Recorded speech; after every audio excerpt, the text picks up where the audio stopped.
আমরা মামলা 2-3টা খাইলে অবস্থা কি হয়ে যায়, খারাপ হয়ে যায়, কখন না কখন নিয়ে যায়, কখন না কখন রিমান্ডে যায়। আর আমার মালিক বলছে তোর পিছনে হাজারো মামলা হয়ে গেছে, কারণ 2 অ্যাডভোকেট ডানে বামে তো আছে কি আর আমার কাতেবিন, আমার দফতরে মামলার পর মামলা, কিন্তু আমি তোকে গ্রেফতার করতে চাই না বান্দা। মালিক কি করতে চায়? আল্লাহ বলে 1 বিঘত আসতে পারবে নি।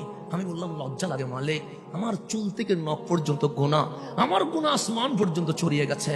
মালিক বলে 1 বিঘত আয় না। আমার বলছি লজ্জা হয় মালিক। মালিক বলে লজ্জা পাস না, তুই 1 বিঘত আসলে আমি তোকে নেওয়ার জন্য 1 হাত চলে যাব, তুই 1 হাত আসলে আমি মালিক 2 হাত চলে যাব, তুই হেঁটে হেঁটে আসলে হারওয়ালা আমি দৌড়ায়া যাব।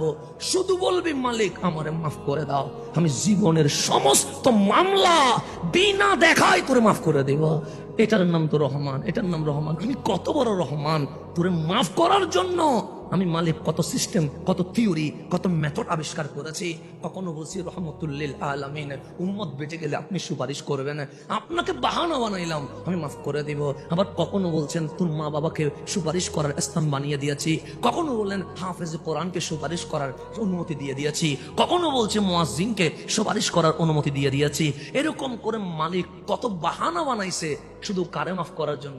বান্দার এটার নাম রহমান।